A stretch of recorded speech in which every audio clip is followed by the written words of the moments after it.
আজ বেনারসে দ্বিতীয় দিন।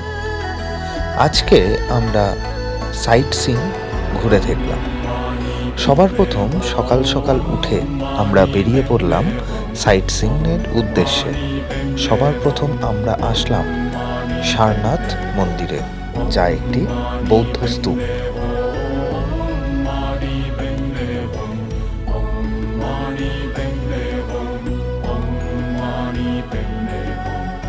এই সারনাথ বর্তমানে বৌদ্ধদের অন্যতম তীর্থক্ষেত্র, যেখানে ভারতের বিভিন্ন অঞ্চল শুধু নয়, বাইরে থেকে প্রচুর পুণ্যার্থী আসে।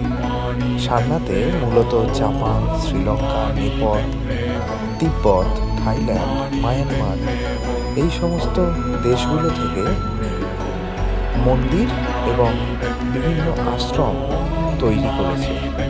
তাই পর্যটকরা এখানে আসে পৃথিবীর বিভিন্ন জায়গা থেকে। এই সেই জায়গা যেখানে বুদ্ধদেব জ্ঞান অর্জনের পর তার প্রথম ধর্ম উপদেশ দিয়েছিলেন, এবং যেখানে সম্রাট অশোক তার শান্তি ও ধর্মের বার্তা চারিদিকে ছড়িয়ে দিয়েছিলেন।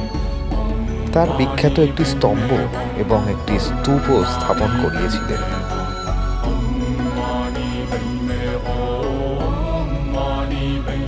সম্রাট অশোকের স্থাপিত সবচেয়ে বিখ্যাত স্তম্ভগুলির মধ্যে একটি ছিল সারনাথে, যা বর্তমানে অশোক স্তম্ভ নামে পরিচিত।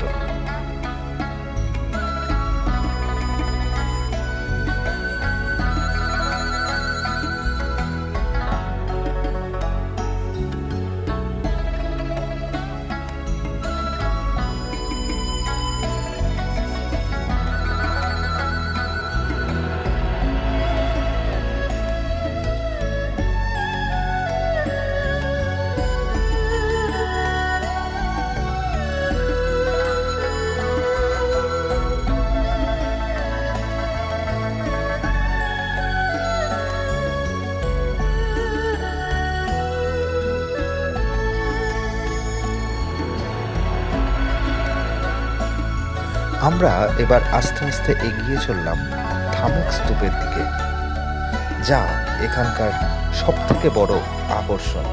এই যে আপনারা দেখতে পাচ্ছেন ধামেক স্তূপ।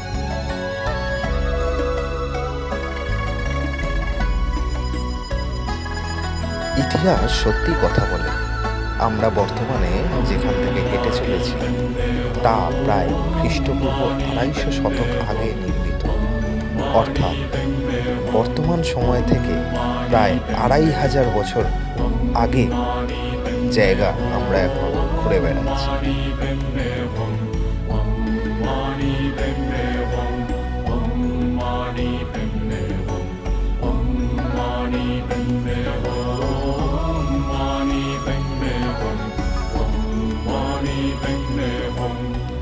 এই স্তূপটি প্রায় 43 মিটার লম্বা এবং 28 মিটার চওড়া, যা আপনাকে অবাক করবে। আপনি যতই কাছে যাবেন, আপনি দেখবেন যে এই কাঠামোর চারপাশে পাথরের এবং ইটের একটা মিশ্রণ রয়েছে, এবং গুপ্ত যুগের বিভিন্ন চিহ্ন এবং খোদাই করা কাজ এর মধ্যে স্পষ্টভাবে দেখা যায়।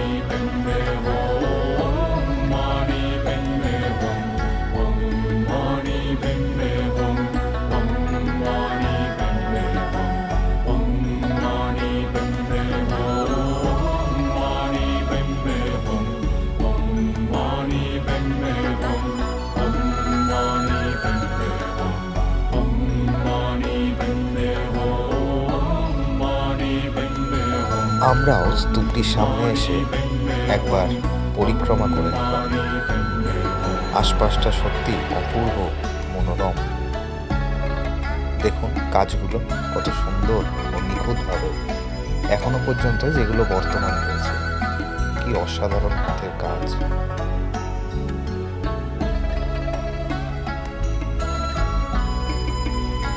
এই সারনাথ ঘুরে দেখতে দেখতে আমরা সারনাথ থেকে এবার বেরিয়ে চলে আসছি পরবর্তী গন্তব্যে যাওয়ার জন্য। আমাদের পরবর্তী গন্তব্য হচ্ছে রামনগর ফোর্ট।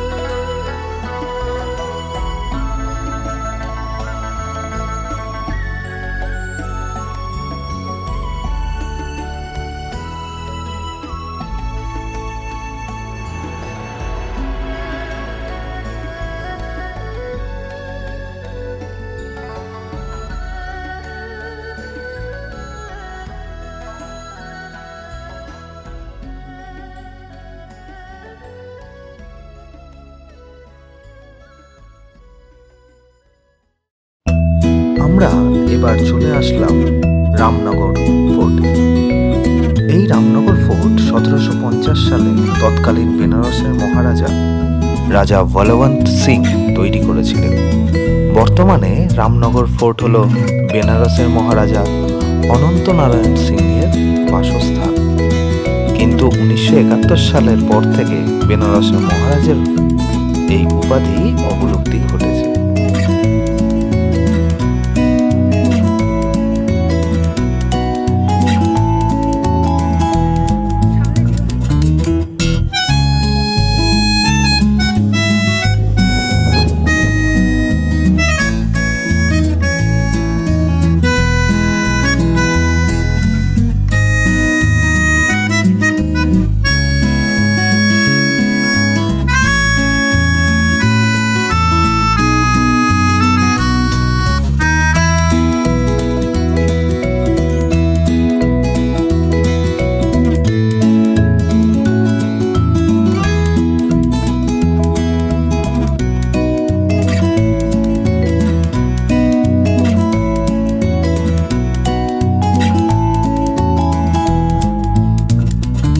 এরপর আমরা ঘুরে দেখলাম দুর্গা মন্দির, যা বেনারসের অন্যতম প্রসিদ্ধ একটি মন্দির।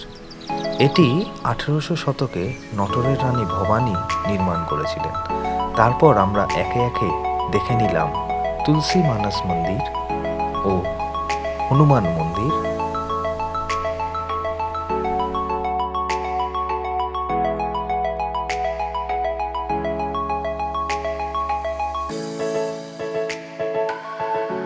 এখানে কিছু রেপ্লিকার মাধ্যমে শ্রীকৃষ্ণের জন্ম তথা তার সম্পূর্ণ লীলা এবং ভগবানের রামচন্দ্রের লীলা বর্ণিত আছে।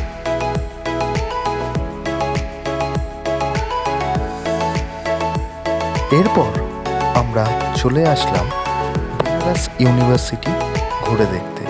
এখানে বাবা বিশ্বনাথের একটি মন্দির আমরা ঘুরে দেখলাম।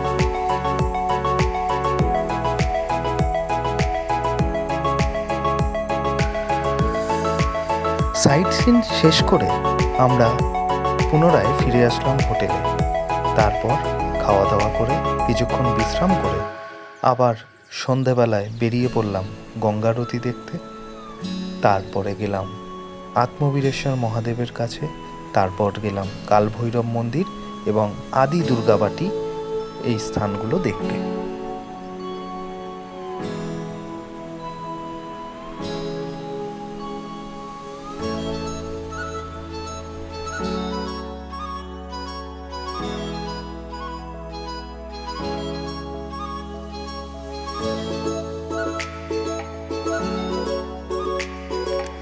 এইভাবেই আমাদের দ্বিতীয় দিন আমরা শেষ করলাম। আমাদের পরবর্তী গন্তব্য হলো অযোধ্যা ধাম।